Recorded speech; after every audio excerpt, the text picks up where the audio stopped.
New man, new team, same old Pat Bev. Big relatives, Nets, Pelicans, Jeff Green out in transition. Oh! Uncle Jeff can dunk still. Oh! Right? He has been one of the biggest surprises in this league. Not because of like what he's doing, but just because of his contributions. He's been such a steady player for the Nets.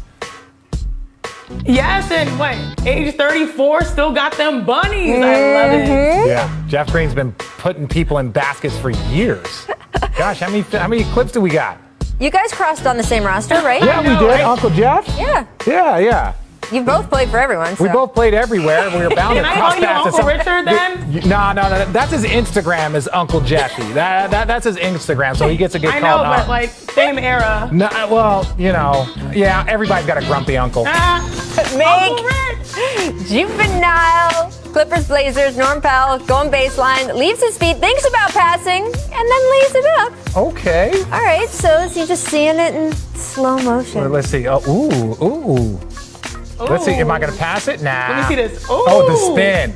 The English kids, work on your English, and I'm not talking about your writing. Work on your English. And that's how you do it under the rim with the English, with the sauce. I never had that. Most athletes tell kids, stay in school. Richard's like, stop school, work on your basketball. No, I said work on your English. Take it how you want. Miss Arthritis, Kings, Wolves. Little dribble handoff, spin move. Uh-oh. Seriously, the music on Make Miss lately has been just top notch. That little two-handed flush from Anthony Edwards. In your physical prime, Richard, because God knows your mental prime, were you ever as athletic as Anthony Edwards?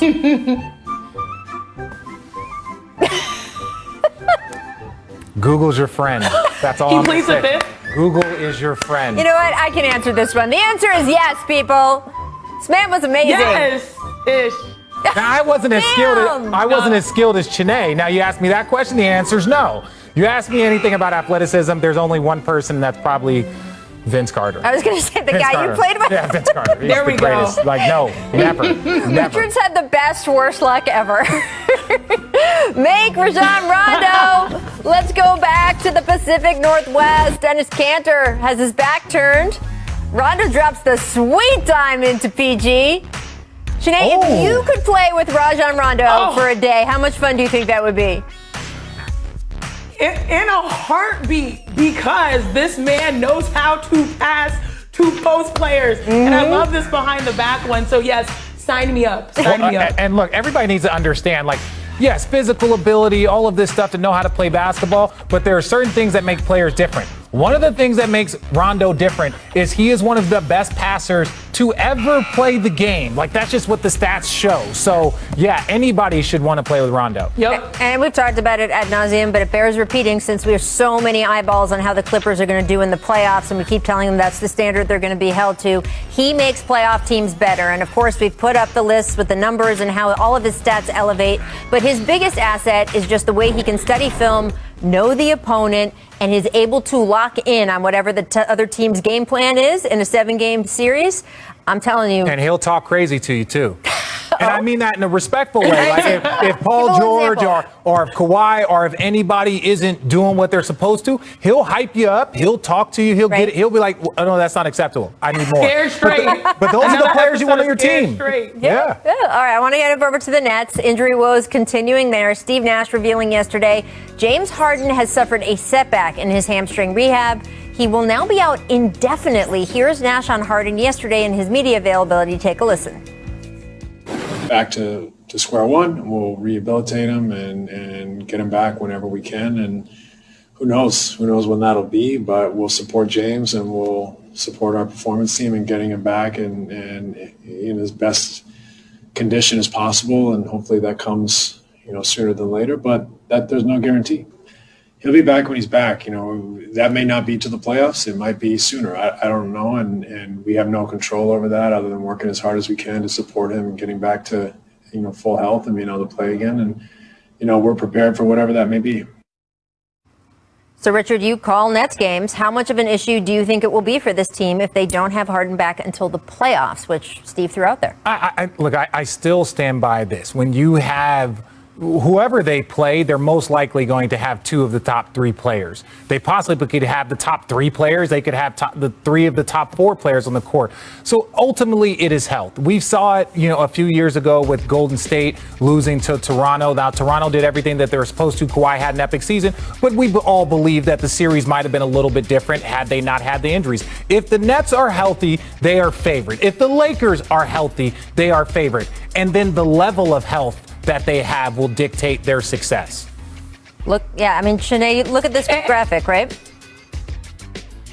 Yep. Yeah, and this is interesting bringing up the 3 players because your girl's a nerd along with Rachel Nichols and always look into the facts. And one of the cool things that one of the cool things that ESPN Stats and Info said was that no NBA champion has ever had all 3 of its leading scorers miss double-digit games. And right now, Joe Harris leads them in amount of games played. I think Kyrie Irving and James Harden both at 42. James counting his 8 games played in Houston. Kevin Durant's played 24. So even though on paper they are the favorites, the reality is that their pathway is so much harder now. And I will say this, when Steve Nash said back to square one, that really did trigger a lot of my alarms because this team is loaded. And by the time now, they're up against the clock.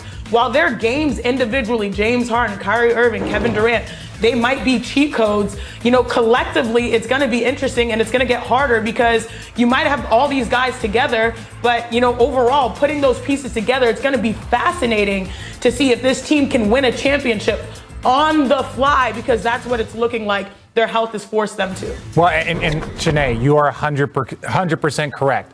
When they say a setback, that means that he'd taken his time off, he was feeling good, and then he started ramping up. Okay, he's going to work out for 45 minutes. Then he's going to go hard for an hour and start playing one-on-one. Then he'll start playing some two-on-two. That's how they ramp you up. So when you have a setback and they say back to square one, that means the injury is either the same as it was before the time off or worse. So just put that in perspective. And I'm not a doctor. I'm not saying that. We're just going off of what Steve said. So back to square one means that this might be day 1 after an injury. So you got to be very, very cautious with him. If he's not back to the first round of the playoffs, if he's not back till, whenever, you want him to be 100% healthy because when he is, it's a problem. I keep saying I'm not worried, but I want to clarify what I'm not worried about. I'm not worried because I see that chart that we keep putting up where it says when they only have 2 stars, this is their winning record. When they only even have 1 star, right, they are still ahead of so many other teams.